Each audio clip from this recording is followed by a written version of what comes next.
Hey everyone, welcome to the MMA Fight Picks podcast. I'm your host, Aaron Weinbaum. I'm changing things up again. I'm on Happs TV as well as hopefully Periscope, Facebook, Twitter.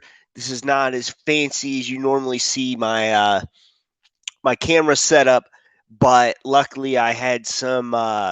This is my backup podcast USB headset because I got kind of snow stranded, if you will, and so I came to do some stuff at my second home. No, I don't mean to brag, but I wish I could say Ally Quinta sold it to me, but I had to do some stuff there, and then I got kind of stuck in the snow. So it is what it is. But listen, I would love for you all to join the broadcast as I pick these fights wherever as you are. And I had a trouble with Facebook comments actually coming in.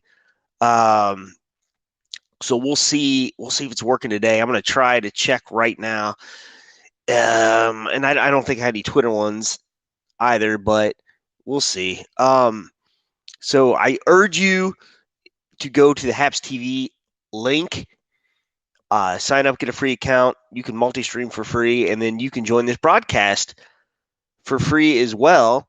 And I'm trying to see what's going on Facebook, and it doesn't look like anything. So cool. All right. So I haven't missed any comments. I'm going to go ahead and get right to the fights.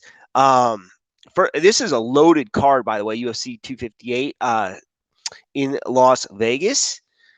I don't think there's a crowd yet. I think that's coming. But I think this week there is no crowd. So exciting. Just before COVID was going to hit, I was supposed to go to Brooklyn and see those fights. Of course, that never happened. And that's kind of when the world shut down. All right. So first fight of the night. This is a good one, man. All these fights are pretty darn good that I'm getting ready to pick. Ricky Simone, Brian Kelleher, 135 pounds. This fight was made and scrapped. When was it? Yeah, it was supposed to be the 16th, and then Kelleher did not fight, but Ricky Simone did against Guantano Perello. Before that, it's got a win over Ray Borg, losses against Rob Font and Uriah Faber. And he's got a win against Ronnie Yaya way back when. This was February last year, so almost a year ago. Also wins over Montel Jackson and kind of a controversial win over Marab Devashili. That choke there that may or may not have been a choke. I'm not really sure. So let's take a look here at what Kelleher's done. And Kelleher's been fighting, very active during the COVID pandemic, going between 145 pounds, 135 pounds. Also a friend of the podcast and fan of the Al Iaquinta Realty account. It's Iaquinta Realty, by the way, not Al Iaquinta Realty. Just beat Ray Rodriguez before that. He lost to Cody Stamen at 145 pounds, I believe. For that, wins over Hunter Azure, Ode Osborne. Did have a loss against Montel Jackson. I can't help but think of the talk show whenever I hear that. I forgot he had a win over Renan Barao. I mean, but this was back in 2018. That's kind of crazy. But how do I pick this fight? A guy, two guys I love to watch fight. If you want to go over strength of schedule in what they've done, I'd say Kelleher is probably just a little more edged out there. I mean, Cody Stamen's a big dude, 135 and 145. He's just kind of got the T-Rex arms, apparently. But as much as I love Brian Kelleher, and this is not a knock on anyone here, I just think that Ricky Simone's probably going to edge this one out. But it's just one of those ones where I hope I'm wrong. All right, welterweight, Dhiego Lima, Belal Muhammad. Man, I do see I have some viewers, so feel free to comment. And gosh, if you are commenting, I hope I am not missing anything here. Let me check the old tweet. Make sure I'm not missing anything there.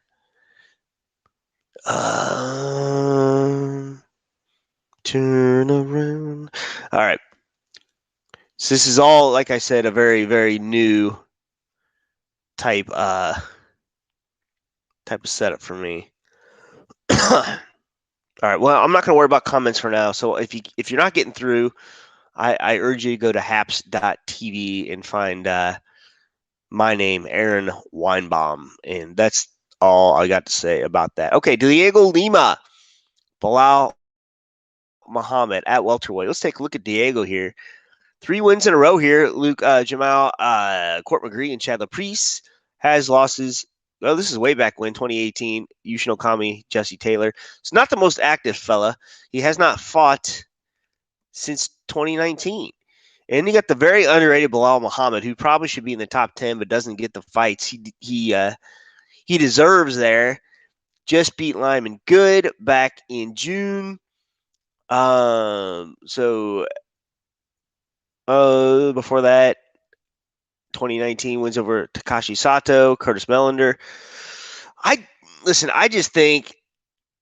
think Belal is one of the most underrated people ever. I mean, he did lose to Jeff Neal, but I mean, he's beaten some killers. And I don't see why this guy doesn't get more love. And he's hilarious, by the way, if I may say so. He's a funny fella.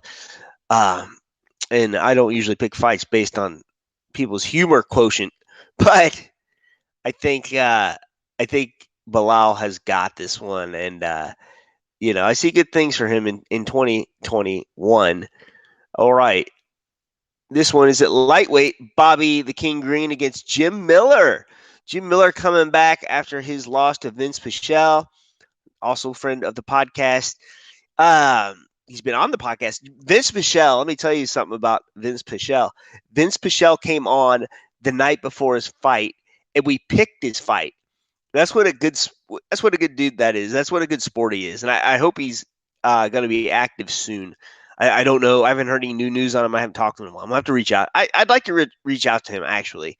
Let's take a look at Jim Miller. Lost to Vince Pichel, like I said. Excuse me. Beat Roosevelt Roberts. Lost to Scotty Hot Sauce Holtzman. Win over Clay Guida, who just won over the weekend, by the way, against Michael Johnson. But can I tell you something here? If you're betting on these, I think I picked about every single fight wrong last week. So, just be careful there. I picked Alistair to win. I picked Michael Johnson to win. So there we go on that one. Anyway, back to Bobby Green. He was kind of on a tear and all of a sudden loses to Thiago Moises. Before that, 3 fights in a row he wins. Alan Patrick, Lando Venata, Clay Guida. And then, before that, we got to go back to 2019. Man, I don't know. Like, Jim Miller was on a tear, and then he wasn't. Vince kind of stopped him in his tracks. He said he never felt better. And, of course, like I said, Vince stopped him in his tracks. But, for Jim Miller, there wasn't a lot of time in between those fights. It's from June to August, and I think he usually takes more time off. He's getting a little older. But I'm not an expert here. Oh, man. But at the end of the day, I got to pick a guy, and I'm going to pick Bobby Green. Bobby Green probably is going to outlast Jim Miller. I don't think he's going to finish him, but I think he's going to outlast him. Pedro Munhoz, Jimmie Rivera. Good fight, man, at 135 pounds. Crazy. Let's take a look here. Munhoz just lost to Frankie Edgar in that split decision. Oh, I picked the Frankie Edgar fight wrong, too, by the way. Lost to Aljamain Sterling. He does have a win over Cody Garbrandt at that that shootout there. Brian Caraway, Brett Johns. And then Jimmie Rivera did beat Cody Stamann back in July of this year. But, his 2 losses are the 2 top guys in the division, Petr Yan and Aljamain Sterling. He does have a win over John Dodson. Again, Marlon Moraes right there beats him as well, but has wins over Thomas Almeida, Uriah Faber, Pedro Munhoz. Okay? So this is a rematch. And let's see, how did he beat Pedro? split decision. So it was a real close fight that first time. Forgive me for not realizing that. Brian Kelleher, also a win over him. It's hard not to pick Jimmie. These rematches can go one way or another, but man, this is hard to pick, man. This is very hard to pick because Pedro, who already has a win, Jimmie, who already has a win over Pedro Munhoz, but hasn't fought. Pedro has not fought the same caliber, I guess he has, of Aljamain with a decision loss. Both these guys had decision losses in Aljamain, but he did fight Jan all the way to the decision as well. And he beat Cody Garbrandt. So this is very interesting here. Oh, wow. How do you pick this? I mean, Pedro lost to Jimmie. But I think, in the end, I think he's got better pedigree too. And how he beat Cody Garbrandt as well. I'm going to see a repeat here. I think, yeah, this is tough to pick, dude. Really? He's going to beat Jimmie Rivera again. That's my pick. Pedro Munhoz is going to beat Jimmie Rivera. I hope I'm wrong. Okay, next up. Kelvin Gastelum, Ian Heinisch. Wow, what a good fight this is. This is under the radar, man. Kelvin needs a win badly. 3 losses in a row all of a sudden. But to 3 of the top guys, he just barely lost to Aljamain. Or I'm sorry, Aljamain. I got Aljamain on the mind. To Israel Adesanya, the now champion. It came down in the 5th round. He lost to Darren Till in a split decision and just got heel hooked immediately by Hermanson. Before that, nice little tear. Jacare Souza, Michael Bisping, Tim Kennedy, Johnny Hendricks. Take a look at Ian, the hungry fighter here. Wanted this fight. Just beat GM3, Joe Murshot. But he had 2 losses before that. Amare Akhmedov, Derek Brunson. But did go to decisions, by the way. Does have wins over Antonio Carlos Jr. Listen, man, I think Kelvin's going to get this. I like that. Ian's taking this fight, but I think Kelvin gets it. Maycee Barber against Alexa Grasso. Oh, and by the way, I did get your suggestion about the odds. I just could not do it this podcast. I couldn't throw the odds in there. So I'm sorry. I'm going to start doing that. I'm going to figure out how to do that for you. So my bad on that. Okay. So anyway, back to Maycee Barber. Lost to Roxanne Modafferi back in, it's been over a year. I think she had like quite an injury she had to overcome. So good for her. Before that, all wins. Jillian Robertson, J.D. Aldrich, Hannah Cyphers, Jamie Colleen. Let's go to Alexa Grasso. Just beat John Kim. That was August. Has a loss, of course, against Carla Esparza. Win over Carolina Kowalkiewicz. Loses Tatiana Suarez. Wins against she all over the place. Loses to Felice Herring, but that was 2017. I think Maycee Barber probably learned a thing or two, and I think she'll be okay this fight. Maycee Barber for the win. You hear that, Jake? If you're listening, Jake Faust, Maycee Barber, your girlfriend's going to win this fight. Before I pick the main event, pay a little due to the sponsor of today's podcast, Manscaped.com. If I could find it, there it is. Manscaped.com.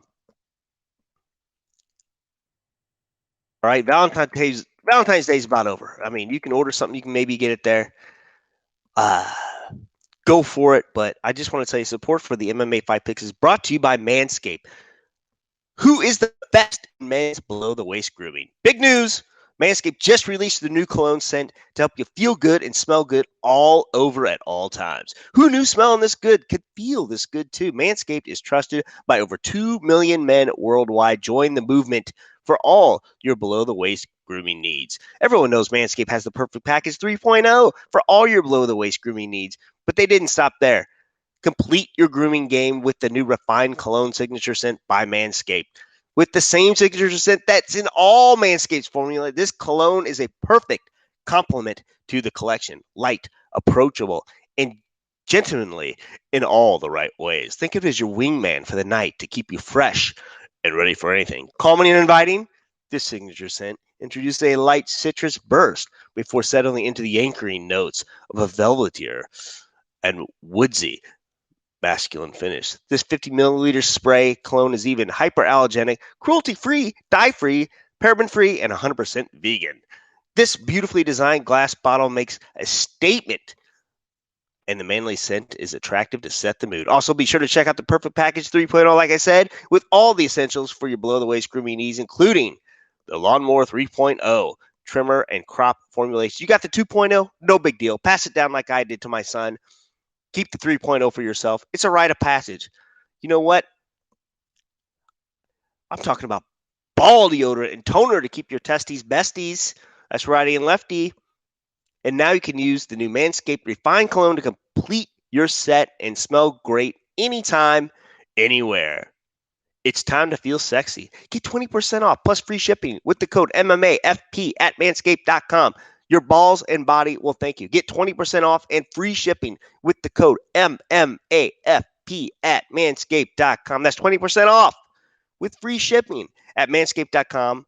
And use promo code MMAFP. Look good, smell good, feel good. If you're going to piss excellence, you might as well smell like excellence as well. All right. The main event of the evening, kids. Are you ready? Because I am ready. This is going to be one hell of a title fight here. Gilbert Burns and Kamaru Usman. Listen, this is going to be one hell of a fight. Former training partners turned foes, all right? And I just lost Kamaru here. So that's all right. Gilbert Burns just fought Tyron Woodley. All right, let's take a look at that one here real quick, because I thought he did just about everything Kamaru did when he fought Tyron. Before that, a dominant beating to Demian Maia. Okay. A win over Gunnar Nelson. Another good grappler.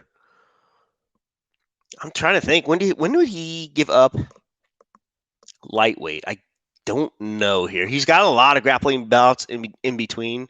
Yeah, he had a loss to Dan Hooker back in July 2018. Then he beats the Canadian Gangster. Yeah, very interesting here. You know, so, I mean, the pedigree's not great. But, I mean, his last two wins say a lot. Demian Maia, Tyron Woodley, the way he did it. But then this Kamaru, very dominant here. Beats Jorge Masvidal. Now, Jorge took this on short notice or whatever, but, you know, Jorge came to crack. Jorge came to fight. That last second win against Colby Covington, the domination of Tyron Woodley, and the domination of Rafael dos Anjos. Same thing with Demian Maia. You know, if you're going to go strength of schedule here in the welterweight division, I don't know how you pick against Kamaru. And, you know, I just kind of think that's where it's going to go. Kamaru Usman, probably for the win, probably a decision. You know, he's going to grind this out. Gilbert, no slouch on the ground either. He thinks his jiu-jitsu is better, but, you know, Kamaru's got the better wrestling. So is he going to be able to cancel out that jiu-jitsu defensively? I don't know. That's it. So thank you for everyone that joined tonight. Sorry if the sound and the picture was a little off. You know, I'm out here. I'm doing my thing. It's kind of an emergency type deal. You know, nobody's hurt. I just bunked somewhere else tonight and didn't have all my proper equipment. if it were. So until next time, shalom.